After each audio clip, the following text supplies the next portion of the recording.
sounds has hit while I'm narrating what's going on. We're waiting. And I believe that we're live. Welcome to the show, right, everyone. live it is. Live it is, absolutely, Paul. I am so delighted to bring this show back. Last year, the amazing Paul Puey of Edge Wallet, is it edge.app is the address, by the way?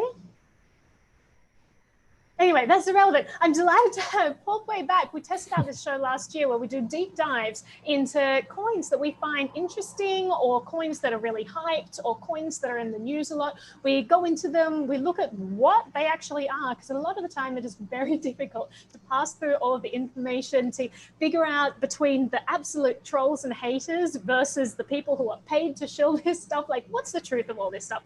So I'm delighted to have Paul back, and we are continuing this series weekly now. So Paul, welcome to the show. Oh, glad to be back. It's been a while. I can't remember when the last time we did this, but it's definitely a show that I've loved doing. It's something that helps exercise a bit of the brain and figuring out what exactly these coins are doing. Some are obvious, as simple, trying to be the better, faster, type of Bitcoin, and others are doing some unique, have really unique value propositions, which I think the two coins that we're covering today definitely do. Yeah, absolutely. So I'm thrilled to be just diving into things and chatting with someone who's really knowledgeable about the entire space, has a very bird's eye view. Running Edge Wallet, you have to work with this stuff and really understand it. So it's great to work with you. But in preparation for this show, I also chat to a whole heap of people in the community in each coin. And that's been an interesting part of my research this week in particular. I'll go into why in a little bit, but let's dive straight into it. And to start off with, I wanted to sort of introduce how the stakes are being raised in this show. So Paul and I chatted about this, and we do a lot of research into this stuff. We chat to a lot of people. We have friends who are very well connected in the history of how these things, evolve.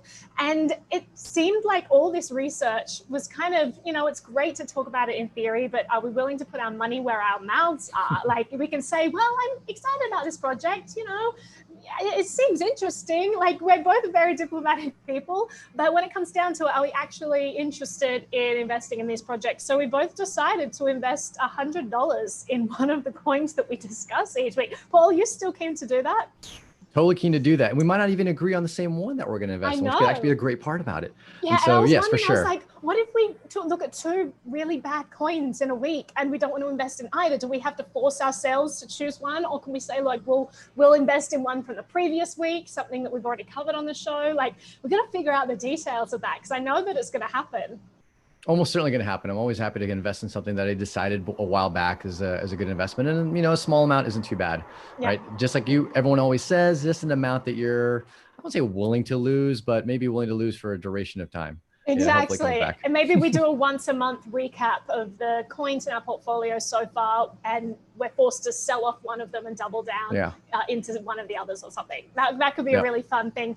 So we're going to decide at the end of the show which coin we choose. Today we are looking at Chainlink and FIO. These are two coins that have been in the news a whole heap. So Chainlink in the news because it has skyrocketed. Oh my God, this week. Where did it come from? Where did it come from? So top 5 crypto now. It beats like Bitcoin Cash. So it's like right up the top there. And everyone's like, wait, what? Decentralized Oracle, what now? I just an intro, like maybe I'll when we start talking about Chainlink in particular, I'll go into my first introduction to it. But then the other coin, FIO. So this is something that I've been hearing a lot about. I first heard about it at an EOS conference last year that I emceed. Luke Stokes was a presenter, and he's talking about this protocol that's going to like help addresses and all of that. Like, wouldn't it be cool if you could just send money to Naomi at NBTV instead of AZ1230, and I was like, okay, yeah, that's cool if you could get it to work. And they launched this year. So yeah, you can do that now. You can literally send much more money. Too. Yeah, there's lots in there. There's like invoicing, there's memos. Like it's pretty cool. So we're gonna dive into both of these things, which have been in the news a whole bunch. Oh wow, David Knight, thank you so much. I have already gotten a super chat on this show. I will invest in the Naomi Brockwell channel. Keep up the work. I really appreciate that. Thank you so much. And actually, today, first of all, if you wanted to send a question in the show, we will answer it if you send it to my Cointree address, and I'll post that in a link right here. Let me Cointree.Naomi Brockwell. So if you send a message there, then I will answer that on the show. But to give back to all of you guys, we have an exciting giveaway. So in all of our research, and as I said, Paul works in depth with all of these coins. He's like constantly working with new features and testing out all this cutting edge tech. So integrated into Edge Wallet is the FIO protocol. And as part of my research, I wanted to test out how it all works. And to set up one of these like vanity URLs, and we'll explain later in the show what this is, and I'll give a call to action later on for what you can do. But I want to set it up right now in case you guys want to get started right off the bat. In Edge Wallet, you can basically set what I would call a vanity URL. And it costs money to set one of these up. So to buy like a domain, so like @NBTV costs money. And to buy, you know, so-and-so at something costs money as well. So we decided that we would give away a whole bunch of free domains to you, because what better to test out a protocol and see if you like it than to actually try it out and play around with it. So I posted a link in there that is dl.edge.app/NBTV. This is a promo to a giveaway. And first of all, giant thank you to you, Paul, for helping set this up on the Edge Wallet. That's so cool. Like if people go, if you haven't downloaded Edge Wallet, this link will give you a pop-up to do that. But you download that, then you click the little banger, and you can set up whatever URL you want on the NBTV label, and that is free. Usually it costs like a couple of bucks. So that's a free address that you now have at NBTV, and thanks to Edge Wallet there and the FIO folks for helping us set up that. So go test that out, guys. So do we want to start with FIO to begin Sure, with? we're already talking about it. So we're already talking about it. Let's go to it. Let's already dive into it. I'm going to hand the baton over to you to go and explain this. Like I did a deep dive with one of the foundation members, the executive director of the foundation, to explain it all. Seemed pretty exciting to me, but I'll let you explain all the different features and we can chat about it. Got it. I want to start off with saying that normally we want to enter a lot of these discussions as objective as possible. Yeah. But full disclosure, I'm actually on the board of the FIO Foundation, and we're one of the early members to really want to integrate the protocol. David when you say early members, I do just want to clarify that. Yeah, so exactly. We talked about that. So basically, in order to have one of these vanity URLs, it has to work like exchanges and wallets need to work to integrate these. And so FIO Foundation has done an amazing job reaching out to exchanges and wallets to get them to use this, because it's a really cool, simple feature. Full disclosure, I have no affiliation with the board, but I'm always that's a nice disclosure to have in playing around with things. But yeah, continue, Paul. Yeah, so FIO member, when FIO was first founded, we're just a group of companies that were interested and had committed to integrating the protocol. And a handful of those, including Edge, had committed to it, and quite a few others, including Shapeshift, Coinomi, BRD, MyCrypto. And so all of those companies either have or are in the middle of integrating FIO. Edge is one of the early members as well.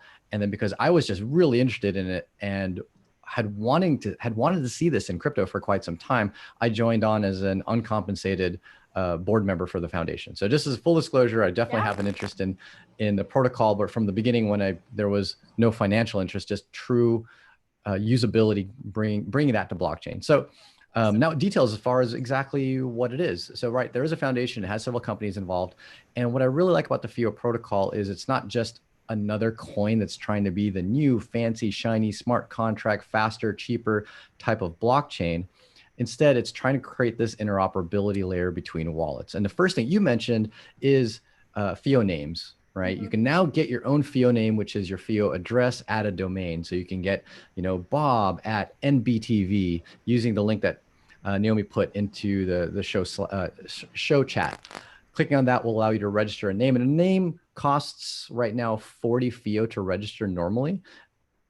The foundation was expecting that to be a couple bucks, but obviously the price of FIO had achieved higher levels than they expected, so it's much higher now, although the block producers can lower that fee over time. So this is a fork of EOS, right? The blockchain is built around DPoS, similar to EOS and I believe it's not like when you say fork, I think you should clarify, because blockchains. Sometimes it's like a fork of the code base, sometimes it's like second here.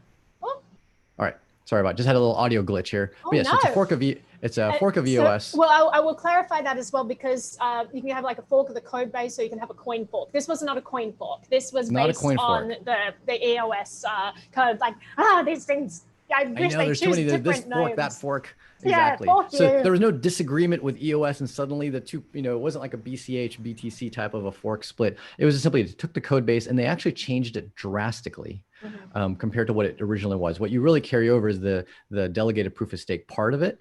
But what notably changed is there actually are no open smart contract capabilities on FIO. They're not trying to compete with EOS, Ethereum, or other blockchains in that sense. So you can't make general smart contracts, but what you can do is obviously send and receive FIO as a currency and then pay to register names and domains.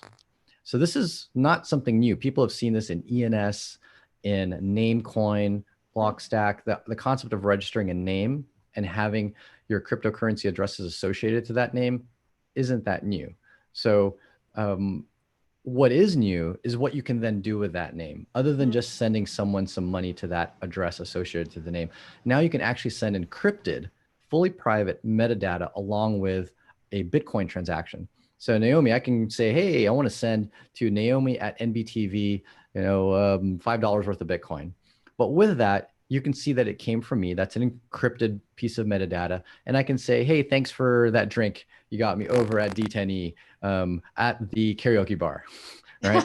And that little guys, 2015. Slightly too short, yes, exactly. Or something. I can't remember. Way back when we were much younger. But that little piece of metadata. We were less worn down by the trials and tribulations of crypto. Making us a little less gray hair. But really, so I can actually send a little bit of metadata with that transaction. That metadata is encrypted on my phone. It goes through the FIO blockchain, and then your phone or wallet decrypts that information and shows it to you. So it's this encrypted metadata layer that really excites me, because that's the piece that had been missing. And you can do that not just for when you send money, but you can also do that when you request money. So these payment requests are kind of like invoices, but they're not really invoices. That's another piece that a lot of the other naming protocols don't have, where I can send a request to you encrypted, and at the slide of a button or tap of a button, you can pay that request right back to the person that sent you. So the complete kind of Venmo experience is what I think FIO provides that the other solutions, ENS and whatnot, really come short of. And I like the memo part of it. So that's something, because you know how I have the website Cointree, and I use it as a way, actually speak of the devil, someone just sent me a message on Cointree. Yay, Naomi is doing a regular live stream again from Chris Troutner. Thank you very much, Chris. I really appreciate that. And the joy of Cointree was people can send me a message, send me a donation and have a message attached. So it's not just money that shows up in my wallet. I have no idea where it comes from. It's there, they get a message. And that's actually a cool feature of FIO that I love. I tested out earlier. I sent it to some friends, got them to test out the domain setting up, the address setting up giveaway that we're doing, and they were like, oh wow, I can add a memo in here so that you get all this information, and they really enjoyed that. So I think that's an important part of the crypto experience that has been lacking. Yep, and I know you care a whole lot about privacy. Somewhere there is a photo of Snowden way in the background of your room. And so there's a book right there. There's a book. There you go. The photo and then on the front page. A Snowden sneak peek. You can see him hiding. Right hiding behind that there? curtain. Yeah. Exactly. And so that actually is another piece that I really like about FIO is I'd mentioned that metadata and the payment requests are all private. But another piece of FIO is coming down the line that is being architected right now and implemented is the ability to send payments to addresses that aren't publicly visible on the blockchain. So if you used ENS Namecoin, your address is showing right there on the blockchain for anyone to see forever, right? Blockchains are forever. And that obviously gives up a level of privacy, right? That obviously gives up forever. They're pretty much forever. Yeah, they're even more so than diamond rings. They're more forever than that. But what FIO is going to let you do is to explicitly link and connect yourself with friends and family. So I can say, okay, I'm going to friend or link with Naomi. And now when we send each other money, that can be on addresses that never show up on the FIO blockchain. Right? They're only fully encrypted, and no one can surf the blockchain and look at these addresses that we share between each other to make payments. And that is the part that's really been missing in these wallet naming services, is the ability to hide that address and keep it encrypted between the different parties. And I'm excited to see that come and push through in later implementations. Absolutely. So let's kind of summarize this, what is Factor, and then we'll dive into some of the attributes, like is it proof of stake, proof of work, coin cap, all of that stuff. So to summarize, basically this, what I like to think of as a vanity URL, you can peg all your crypto addresses to it so that I can just, instead of knowing all of Paul's addresses, I want to send him Dash, I can just send a FIO request to him or send a FIO payment to him in Dash, and I could just send it to his FIO address and it'll go to his Dash wallet. So super, super easy way that you don't have to keep track of everyone's different currencies. You just send it to FIO, go straight through.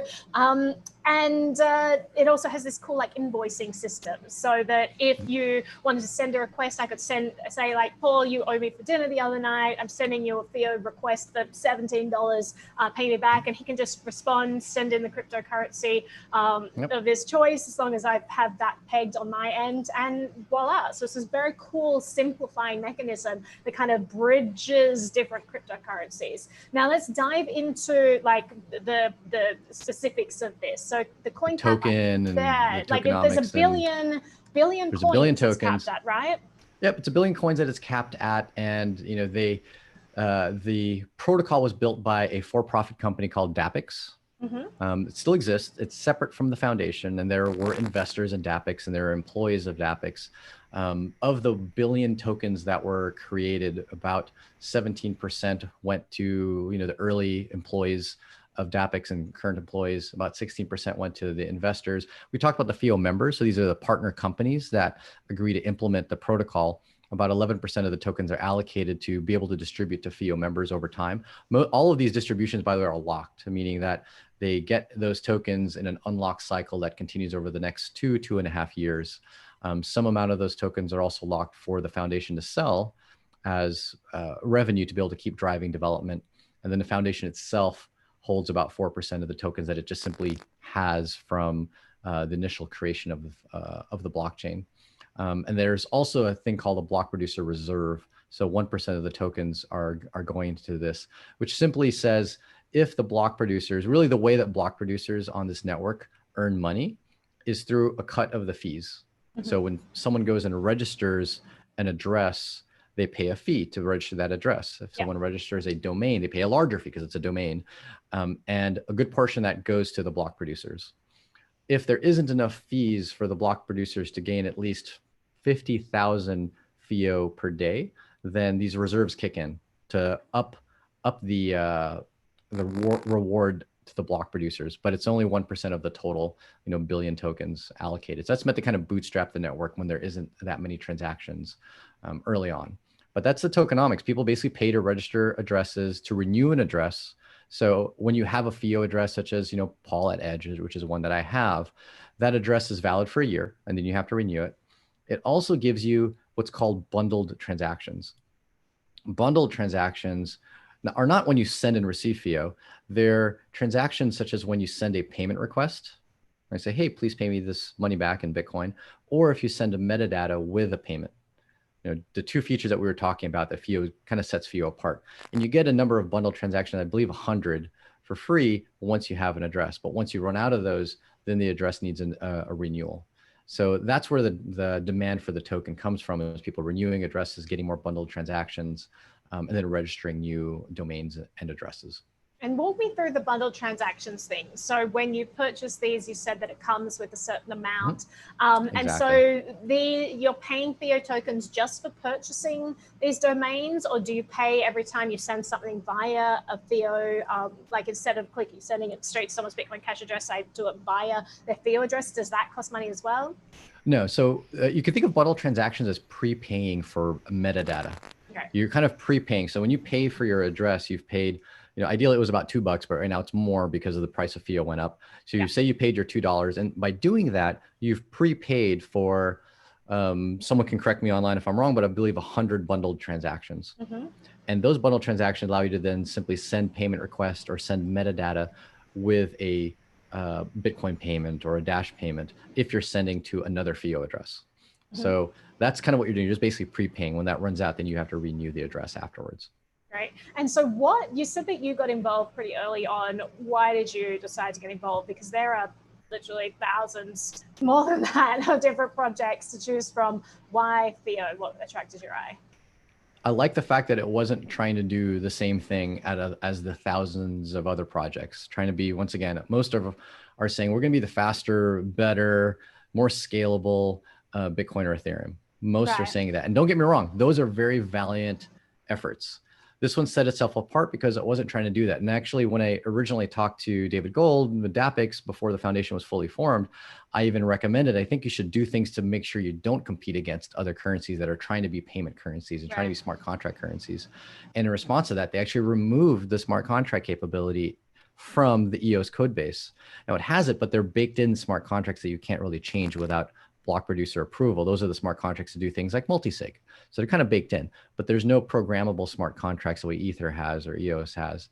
And that to me was a really key piece. It's like, we have thousands of blockchains. Many are just an overlap trying to be the better of something else.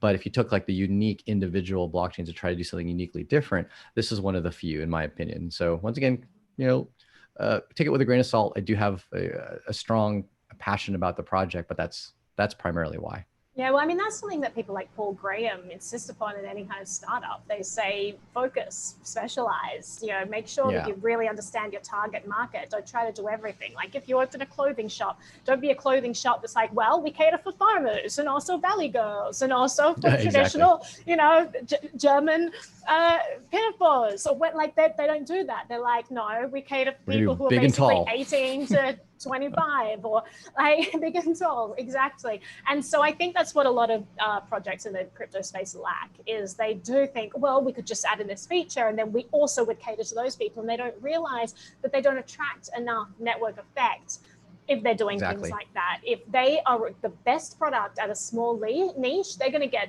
fervent supporters who are like, great, this is a problem I wanted to see solved. Not if they're one of a million others that also do that, but kind of don't do it that well because they're also doing a million other things and trying to spread their bandwidth across too much. So that's really cool. They're very much specializing there. I have seen similar projects in the space. So there are things like unstoppable domains where you can have like Naomi.crypto and people can send to that. They're trying to solve a slightly different problem. Theirs is about DNS and like getting around this ICANN centralization in websites, which I think is very cool, but it is another tool to kind of bridge cryptocurrencies. So I like that. And I'm starting to see like a trend of like, we've had this tribal world for a long time where everyone's like, I hate you too. And I think people are starting to realize like, oh, they're not going away. Okay, so maybe this is the new equilibrium. We're going to have multiple projects and that's just the way life is. So now people are starting to say, okay, if this is our reality, we have multiple projects, how do we provide those bridges? How do we link them together? And in a way, that's kind of what both of our protocols today are going to talk about. They do it in very different ways. Like Chainlink and FIO are very different projects. But I am starting to see that trend in projects, which I'm enjoying that trend. I like to see these bridges be made. Yeah, these different blockchain projects, like you said, are going to keep existing for sure. They're not going away. We might even see a larger proliferation of new projects that are trying to target different and new use cases. But you're right, the bridge between all of this is what's still somewhat problematic, but projects like FIO and Chainlink are trying to solve. And I like the fact that FIO is trying to solve more of wallet interoperability and not domain names. And so we talked about focus and focus and trying to do one thing really well. There was no discussion of domain names in the past couple of years. The only discussion was like, yeah, we don't want to focus on that. I think it's a different problem. It also involves dealing with a lot of bureaucracy because of the entire domain name system. It has folded in with it the bureaucracy of ICANN and whatnot. So I think just solving wallet naming, I think, is big. The other services like Unstoppable Domains, which is based on ENS, try to do that, but I feel like it doesn't do it nearly as well. And it also doesn't solve a lot of the privacy issues. I think a lot of the wallet naming services actually heavily compromise privacy without any options around it. So that's the piece I think that matters the most to me, is a wallet naming service that gives an option and is also really forward thinking about blockchain level privacy when you use the service. Absolutely. And it is interesting, like, I think when you kind of get into the weeds with FIO as well, the way they did with privacy, like there's a lot still to be rolled out, which is really exciting part of their roadmap.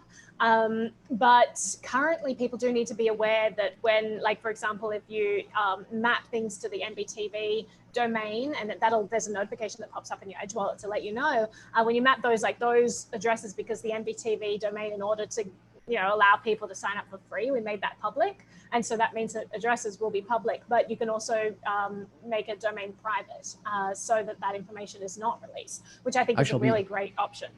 So I should be really clear about the way the technology works. Domain being public versus private just determines whether or not other people can register an address on that domain. So for example, Edge is a public domain, @Edge, @NBTV is public. So someone that's not in Edge can register an address in there. If a domain is private, that means you need to have the private key to register an address on it. So you can, inside of Edge right now, register your own domain, @Charlie, whatever you'd like, and then register something at Charlie, but no one else can register an address on that. However, the linking of a cryptocurrency and address to your FIO name, regardless of whether or not the domain is public or private, that is still publicly visible. So it's still publicly visible. But that's on their roadmap, blockchain, I believe. It's both on the roadmap. You're right. It's both on the roadmap, but also the nice thing is, if you're to use payment requests today, then that address isn't visible, because when I request a payment, I'm actually able to create a unique address that I send that payment with, and that is fully encrypted. The amount that I'm requesting, who I'm requesting it to, and the currency that I'm requesting, as well as the address that I'm sending over to request money into, all of that is encrypted. So payment requests are private in that sense, but just outright paying an address will unfortunately require that the recipient have an address mapped, and that mapped address is public on the blockchain. And then you're right, that is being worked on such that you can have those addresses encrypted on the blockchain, and the only people that can see it are the people that you've linked to. And you can even have a custom address for each person. For currencies like Bitcoin, which can have multiple addresses, I can have an address when I link to Naomi that's different than one that I link to Snowden, and one that I linked for my mom and my sister can all have different addresses, and all of those fully encrypted.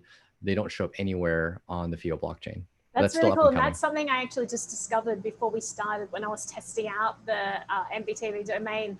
And I realized, I was like, okay, well, you can't send me a request for that currency yet because I haven't mapped it. And let me map it first. But then I realized, actually just test it. Try requesting a currency I haven't mapped to this, and it totally worked. So you can request any currency at all, and it'll give you the option of how to pay that once you open that in Edge. That's a super convenient, super convenient payment system. So I enjoy that. I do want to move over and start talking about Chainlink in a moment. So some final thoughts on FIO, where that's going. I would love to hear from other people. Thanks, Yasha, for saying a great live stream. Also, David, I'm just going to answer your question there. He asked about YouTube payments, whether they get deposited into a crypto account. No way. Google does not work with crypto. So if you're sending me a super chat, appreciate it. But also that's in dirty fiat. And also Google takes 30%. So I really appreciate your support, and CoinTree messages in crypto are even better. Or the people who've downloaded a free NBTV domain in FIO, send something through there, test that out, play around with it. For those who've just joined in, I just want to reiterate, so Paul and I have partnered with the help of the FIO Foundation, and we're giving away some free domains, free addresses on the NBTV domain. Usually these addresses would cost like a couple of bucks to get. Naomi at NBTV, we're giving them away for free. So click on the link that I posted in there. You can get a free one of those. You can play around with it. I'm going to be doing some more stuff on my Twitter that kind of talks about this, but just have a go. Download it and let me know what you think. So Naomi, I got to ask, is Naomi at NBTV available for people to send donations? It is. It is available for people to send. And maybe I should open that up at the end and just see if anything has gone through that. See if people can figure it out. It seemed pretty self-explanatory, but sometimes these things, you got to kind of dig in to figure it out. A tip, don't go to your FIO address to send the payments. Go to any currency at all, and instead just click send it as a FIO payment. So you would go to Litecoin and you'd click send as a FIO payment, or you'd go to Bitcoin Cash, etc. So yeah, let's move on to Chainlink after you've just given your final words on FIO. So where are we headed? General overview. You've already talked about your own potential conflicts of interest there, but you know it also gives you a deep insight into how this works because you have worked with this a long time and really understand it well, which is very helpful. Yeah, I think where we're headed is obviously see more integrations. There's a bunch of different wallets that are looking at integrating the protocol, and then also integrating it not just at the wallet level, but on a service provider level, such as exchanges and payment processors, so that people can deposit into an exchange or request withdrawal from an exchange using FIO. And I believe this is actually already integrated in one of the FIO members, Change Now. So if people can use Change Now integrated directly inside Edge, but for those that may be using the Change Now website, you'll know what it feels like to use an exchange, such as a Change Now or a Changely, is you have to copy and paste an address from your wallet onto the website. That's where you're going to receive the money that you're going to swap into. Then you have to copy and paste a refund address, and then you have to scan a QR code to send money to the exchange. All of that is kind of a mess. All that can get taken care of by simply punching in your FIO address, and then a payment request comes in and you just slide to confirm. And it hides all that behind the FIO request mechanism. So that's the thing that I think is you're going to see over the next 3 to 6 months is the experience of FIO getting integrated into more products. That obviously makes me excited because it does improve the usability. And then of course, more wallets and exchanges integrating as well. So that's a piece I'm excited about. I'm hoping that continues on. And then hopefully, coming near end of the year or early next year, we start rolling out that kind of private friending protocol where you can connect with between other FIO participants, people that have a FIO address, and send payments directly to them on a private address that no one can see. That's the piece that I'm really excited about. Direct push payments on a private address. For sure, and maybe we'll even integrate some stuff into CoinTree with FIO. I think that great. I might integrate it natively after this, but we're playing with some ideas. You guys have given me some great feedback over the past few months on that. So I've got some ideas cooking there. We'll see what happens. So let's go to Chainlink. To preface this, I have actually had Chainlink, first of all, it comes out of nowhere, as we said. It's number 5 this week on coincap.io. It is ahead of Bitcoin Cash, and everyone is just kind of like, what? Chainlink? Like, I've heard of it, but what? How does it work? And I got so many requests saying, thank God you're covering this, because I have no idea what it is. And so I want to preface it by saying, my first introduction with Chainlink, I've since looked into it, and it has some interesting features. My first introduction wasn't good. My first introduction was my YouTube channel getting spammed for months with people sending Chainlink addresses. Hundreds of comments a day on my videos with people sending some sort of Chainlink address. And so that's where I first discovered it. And I was like, I'm going to ignore this one. And then it's just kind of sped through the markets. I'm like, okay, maybe I should actually pay attention to this one. Like, what is it? So I've been diving in. It is shrouded in a bit of controversy. So we'll cover some of that. I know that there are some groups that are real hate campaigners. We'll talk about their reports. Some interesting things in their report by I'm talking in particular. What's the group? Let me open this up. There's Zeus Capital. Zeus Capital really hated on them. Yeah, I think that I'm pretty sure they have a big short position there as well. But I read their report, and there was some interesting points. I wasn't convinced by all of it. We could talk in detail about that. But let's first of all give people an overview. What is this? What is it? What is it? So I'm going to go back to actually an early project, one of the first ICO on Ethereum that had a problem that needed solving, and Chainlink is basically an attempt at solving that same problem. So Augur, the decentralized prediction market, had the primary issue of how do we get the real world data of an event, a market event, such as who won an election or what was the weather on a specific day, who won a ball game. How do we get that information from the outside world into a blockchain so that the blockchain can then enact on it, such as pay the people that won the bet. If I want to bet on on the horse races, the blockchain doesn't know who won a horse race. And a lot of people that I talk to in like, especially 2017, the big boom cycle of crypto and smart contract and ICOs, blah, blah, blah, would just think that they could just take their blockchain or take their smart contract and arbitrarily talk to the internet, talk to the outside world, not realizing that a smart contract cannot do that, right? Yeah. A smart contract can only read and write data on a blockchain. Yeah. So if you need data that's not on the blockchain, you have to somehow get it into the blockchain.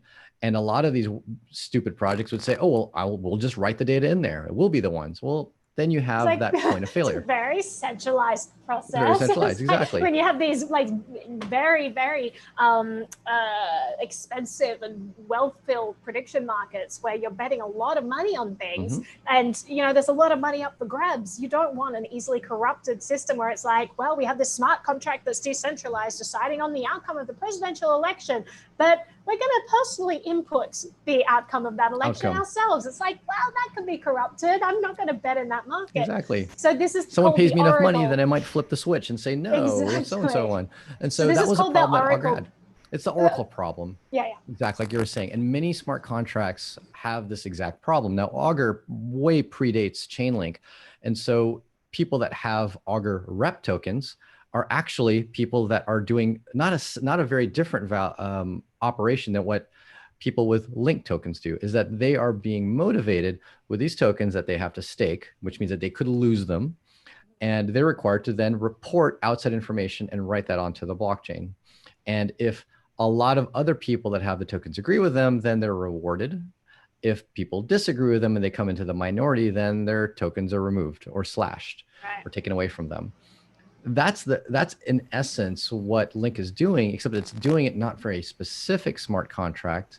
It's doing it as a general service that any smart contract could use, right? Making it broadly used. And it is used by quite a lot of smart contracts, especially some of the big ones. 2 of the top 5 smart contracts by Lock Valley and Ethereum, Synthetics and Aave. Synthetics doing synthetic assets and Aave doing lending and borrowing, both use Chainlink. However, as I'd mentioned, Augur predates Chainlink, and so do a couple other projects, Compound and Maker, 2 really big names in the smart contract space. Both of them have their own mechanism of getting information from the outside world, their own decentralized Oracle, as decentralized as maybe some might call, but maybe not all, their own way of getting that outside information into the blockchain. But for many new projects, if they don't want to have to build out that ecosystem, deal with the security implications, then they can, to some degree, hop onto a Link. Absolutely. And let's talk about how this works. Like, there are some good diagrams online that explain this multi-part process, that you start off by basically creating like a request that says, I request this information. You send it to this central unit. This central unit said, like, kind of creates it. That gets allocated out. A bunch of people fulfill it. The central thing puts it all together, and then it feeds it back as like a single unit, at least just an average basically of all the inputs it had, back to the user. Is that like the basic essence of how this all works? That's the basic essence of it. And there's marketplaces for people to provide information and for people to ask for a node to provide information. So Chainlink basically has nodes. Now, unlike a node in Bitcoin or Ethereum, a node in Chainlink could be very different from another Chainlink node. Each node can choose to run what are called different adapters. Adapters are specific ways of connecting outside world data. So say as a node, I'm going to choose to run an adapter that converts NFL.com stats and puts it onto the blockchain. That could be something that as a node operator, I choose to offer as a service. And then someone that wants that can come to me and say, yes, could you please offer that to me? And because I want that information into my sports betting application, or I want weather information, or I want price information. And price information from the viewpoint of what's Bitcoin worth to dollars, what's Ether worth to dollars and whatnot, is probably the single biggest thing that a lot of these smart contracts are using. Is because if you want to be able to hedge on the value of Bitcoin or Ether, or you want to create loans denoted in Ether, or you're going to create a stable coin, you're going to need to know the price. And this is probably the #1 biggest use case of data that is being aggregated from the outside world. And there's right now, from last I'd heard, 21 nodes that are providing a lot of this price information to give it what they claim is the same level of decentralization as, say, like an EOS with 21 block producers. But that in essence is correct. You can have these adapters, they can be arbitrary. And according to the papers from Link, they can even be, and this is the part that I have a little bit of an issue with because there's no good clarification on how this is done. They can even be price feeds that require authentication, such as commercial price feeds, such as ones to CoinMarketCap. With CoinMarketCap might give you your basic current price for Ether to dollars, but if you wanted a historical rate, like what was the price of Ether to dollars a year ago, that's actually a paid API. Like you have to pay CoinMarketCap for that. And according to the Link description, that can be provided as well. The piece that doesn't answer is, well, if a node operator is going to pay money for an API, why would they publicly put that information on the blockchain? Because now that becomes publicly available to anyone else that wants it.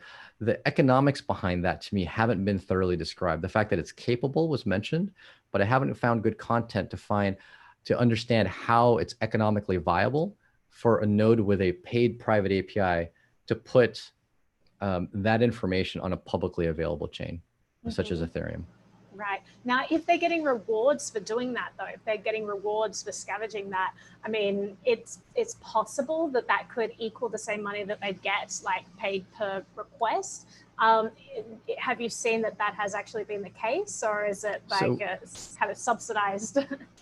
So one thing I couldn't find is how many nodes are being compensated for that specific use case. There wasn't any data that I could find that, oh, okay, here are all the different private commercial paid for APIs that are being sourced by a node, and then having the node put that information on the blockchain. While you're right, the idea behind these marketplaces is such that a smart contract developer can say, hey, I need this information. Can you provide it? We'll pay you. And you're supposed to pay in Link token. That's part of the tokenomics, is that not only do nodes stake Link to prove that they're going to give valid information, as a risk, they're putting money at risk, but the smart contracts also pay Link to the node operators for them providing that information.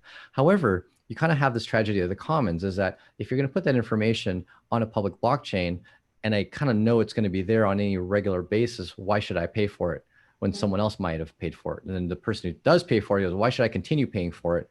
Because all these other people are leeching it.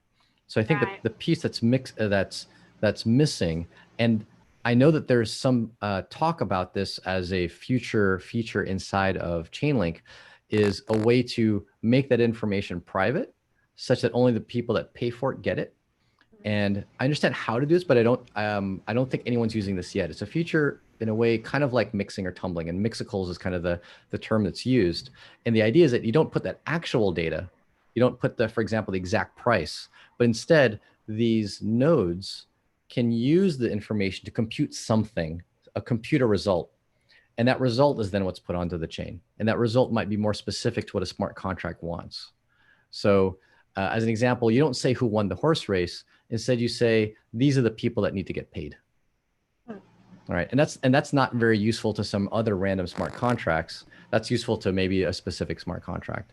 And that's what a node could do, is give you the more, it almost pushes some of the computation of the smart contract from the blockchain like Ethereum would do, but instead it pushes it out to the nodes. The nodes do the computation. Hey, here are all the people that put a bet. We can read the blockchain and tell who put a bet. Now, who are the people that deserve to be paid and how much?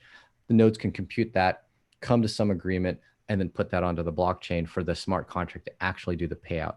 So that's a way to do it, where the core information is a bit more private, but it becomes a bit more specific, meaning that it's also harder to distribute the cost across multiple projects, which is one of the things that Chainlink says is to its benefit, is that by having multiple parties potentially need this information, you can distribute the cost. But as soon as you do that, you need the information that goes in the blockchain to be generic enough. Right. Once it's generic enough, the leechers come in and say, well, I'm just going to use that data without paying. And that's the piece that I feel like hasn't been discussed that well as far as the economics behind Chainlink. Yeah, that's very interesting. So maybe a follow-up question when I chat to the team, I'll be talking to some people early next week, is what kind of privacy layer can you enact so that it's encrypted? Maybe there's something to do with the private key of the sender. Maybe the data can only be unencrypted with their private keys. So something like that makes it only accessible for the people who buy it. And if that functionality doesn't currently exist, how feasible would it be? So the funny thing about encryption doesn't work really well with smart contracts because the smart contracts itself are fully public. So if you were to encrypt data using a Chainlink node, put that data such as the weather, what was the weather average temperature in San Diego yesterday? Boom, they encrypt that data and put it onto the blockchain. Well, some smart contract needs to read it. And how do you read encrypted data? You need to have a key to decrypt it. Well, if you have the key to decrypt it as a smart contract, that means the key is sitting on the blockchain, which means anyone else can access it to decrypt the data. So encryption in a way can't be the way that you hide the information. Instead, it has to be hidden by virtue of the nodes themselves use the info, calculate something that is useful, but isn't the exact information. So it's not the actual outcome. It's what do you then do with the actual outcome? And that's kind of the concept of these mixicals. Interesting. And then, so talking about back to tokenomics of all of this, what it is. So it's an ERC20. ERC20 token. Yeah, and I have a different view of this because I know that this is something that Zeus Capital brought up in their report, that there's one of the things I was not convinced by, where they said, they should have their own chain for all of this. There are lots of benefits to not have your own chain as well. I understand why some people might, but by putting it on Ethereum, they're basically using all the power that is behind the security behind Ethereum. They don't have to get their own miners and all of that for their project. They can basically use generic Ethereum miners or stakers, or they can use all of that security built into Ethereum. So that wasn't something that I buy, but I would love your thoughts and for you to elaborate on the tokenomics of this and what is the supply, etc. So many of the criticisms of whenever you see a token, they always ask, why do you need your own token? Why couldn't you do it with dollars? Why can't you do it with Ethereum? And I do agree that in this specific case, you want a separate token. Whether that's on your own chain or on Ethereum is less relevant, but you do want your own token because you want there to be a motivation that these nodes provide the right information, and they're staking a token that's directly correlated to the network, the success of the network. So if they were to properly lie and say, that Trump lost the election 4 years ago, then that would negatively impact the value of that token, dropping its value and then dropping the value that node operator holds. They're holding a bunch of those tokens. They need to in order to gain reputation to be compensated back in more tokens. So they'd be shooting themselves in the foot by trying to kind of 51% attack the system, much like just the general concept of proof of stake.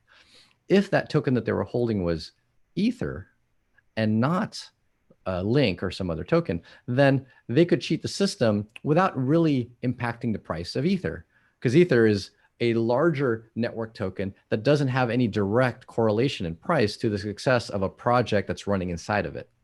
So by having that token specifically for that project, you have this strong aligned incentive that these node operators behave well, like they're good citizens of the network. So I think that's key. Now, as far as it having its own blockchain, well, there's a whole lot of smart contracts on Ethereum. A whole lot of them need this information. If you have your ecosystem on Ethereum, then those smart contracts can talk directly to it and leverage it. It's where are your customers? That's the reason. If you built another blockchain and your customers are on Ether, then you're going to have to get them to transition and build bridging between the two, which, while possible, is complicated and in ways unnecessary.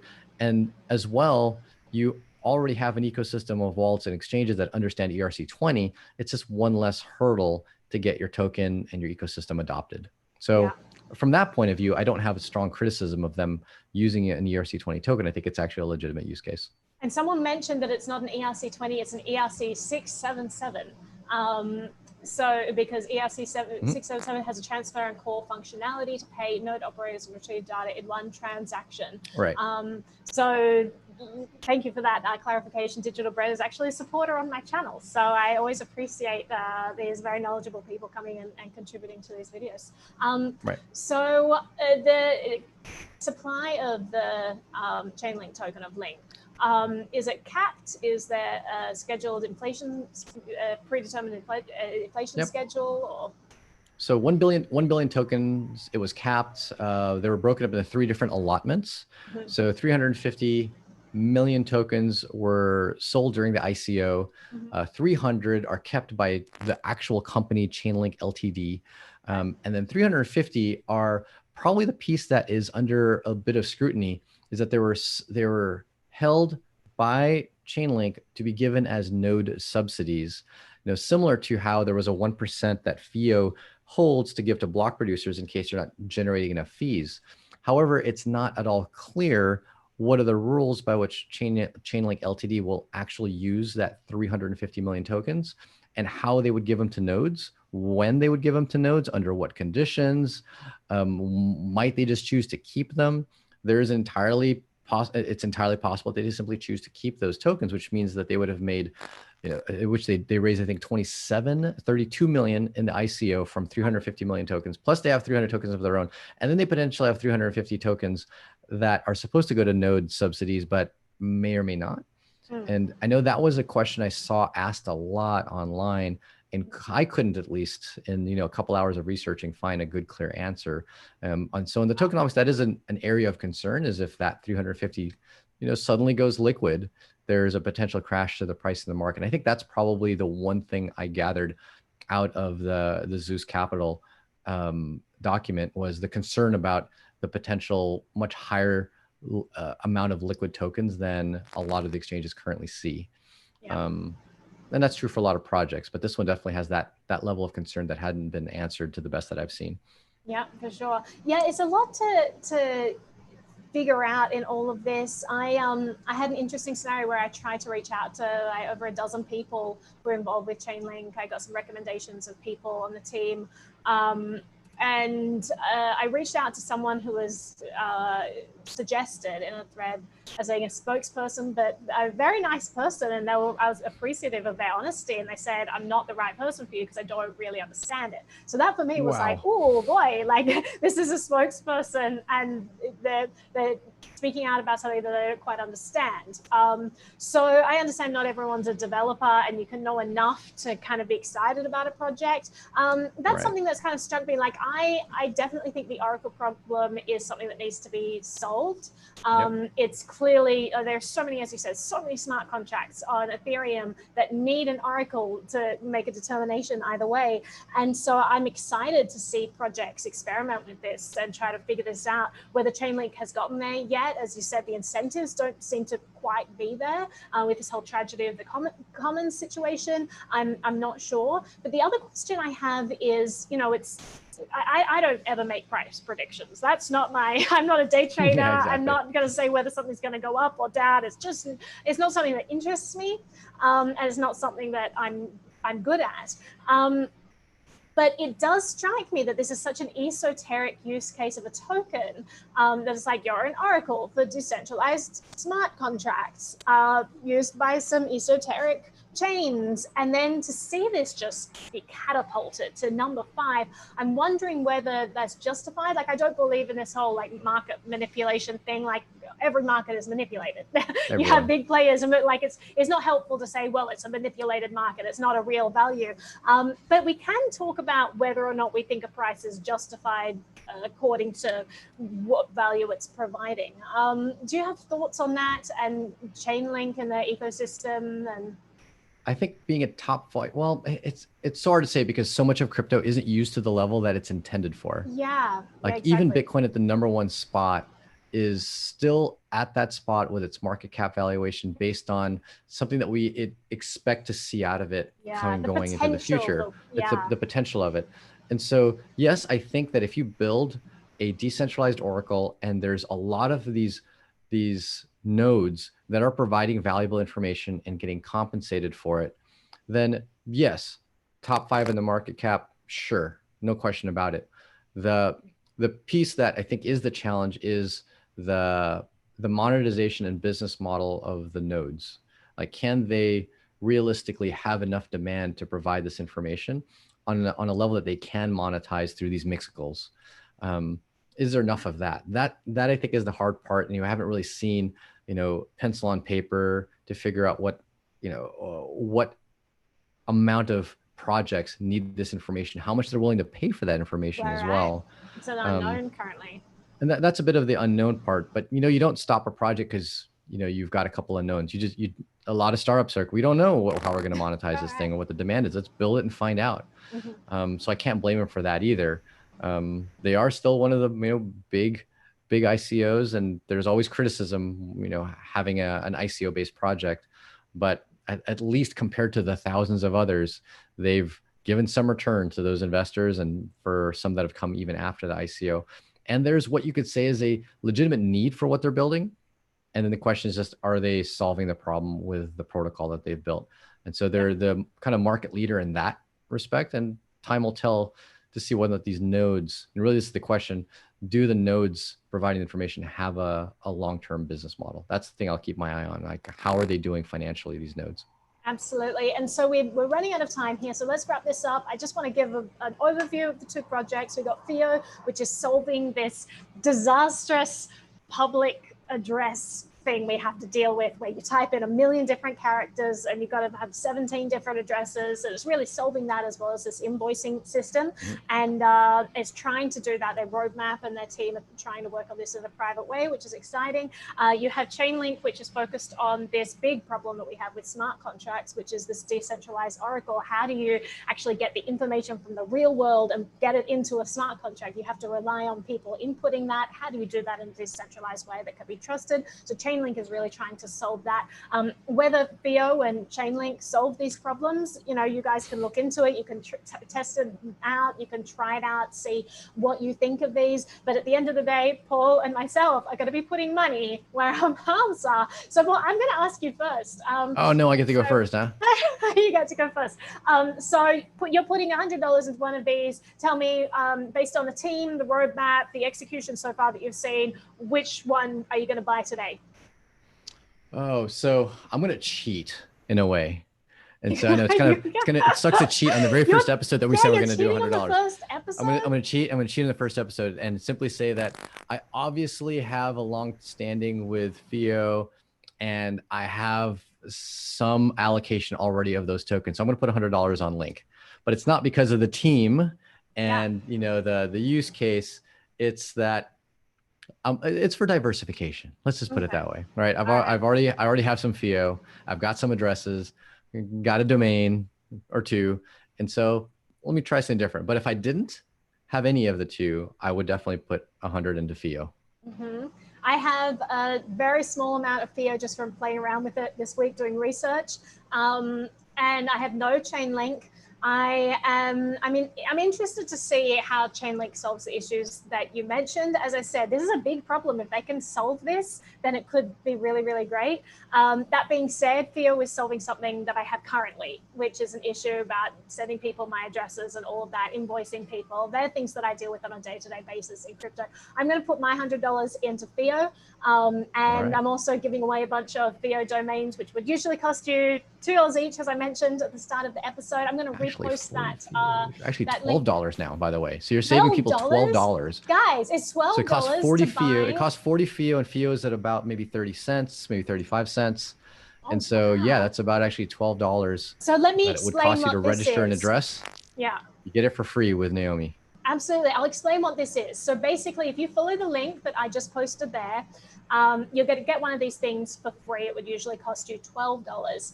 And what it gives you is you'll get a pop-up. It'll say enter your Edge wallet. So if you don't have Edge wallet, you should have already downloaded. I recommend Edge wallet on every show. And it's not just because Paul is an OG crypto person who makes an amazing product with multiple cryptocurrencies.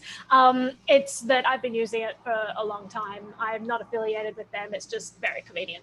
Thank you so much. So you guys should grab that, but then you'll get this pop-up. It'll say, make your @MBTV domain. So you can be like George @MBTV, or you can be like, Digital Bread @MBTV, or K-Sing, or DJRT, or Hell Yeah, or whoever you are watching the show. Add your domain. It'll be @MBTV. And this would usually cost you $12. You're getting it for free today in this giveaway. There's a limited supply, so make sure you get in there before they all disappear.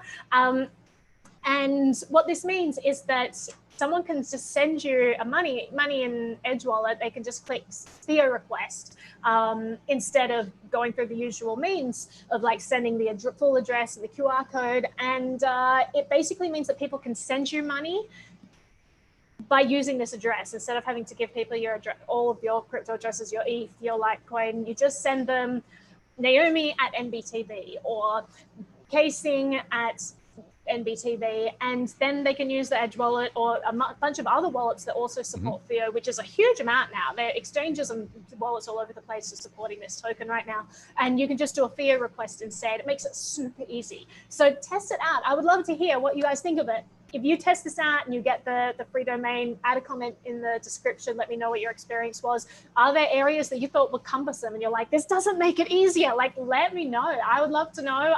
I'll probably include your feedback in some sort of a review video that I'll do. So I would love to hear from you guys about your experience with all of this. But I think that's everything. So you're buying Chainlink, I'm buying FIO, and let's compare portfolios. I know. I see at the end of a few months to see who does. Yeah. I mean, Chainlink's already at number 5. I don't know they're going to grow much higher. Right? So it's really just kind of like, let's just throw a little bit of money in. And I actually don't have any Chainlink prior to this show, so it'll be something new for me. Absolutely. And also, I just want to make it clear, this is not investment advice. We're just giving you an insight into how Paul and myself make decisions about things. You know, it's based on the team, it's based on the roadmap, it's based on how well people execute a project. It's not necessarily like, do we think there are going to be short-term gains tomorrow? Like, we're not playing that game. It's more about like, is this a project that I think is worthwhile? And this is how I make my decision. And I'm actually, okay, I'm going to put money into it. If I'm telling people that I think this is interesting, am I willing to back that up? So this is what this is about. We're going to give you a peek into our portfolios as we go. We'll see how we do. It's maybe abysmal. We may be like crying each week. It's like, I lost all my money, Paul. It's all And if we did, then it's going to be really, really clear that we're not giving investment advice. So that might be actually a blessing in disguise. Yeah, right. Yeah, but I'm really excited to be doing this with you, Paul. It's super, super fun. As always, thank you for your expertise. Thank you for the partnership with Edge. Thank you for, I mean, the biggest thank you is thank you for getting involved with cutting edge tech early. You are one of the few wallets that does that. You're someone who immediately is like, this is cool. I'm going to integrate it and try it out. So users get to benefit from that. I benefit from that all the time. So thank you for doing that. The support you're giving to the community. Thank you to everyone who's been watching the show there. Thank you to the super chats.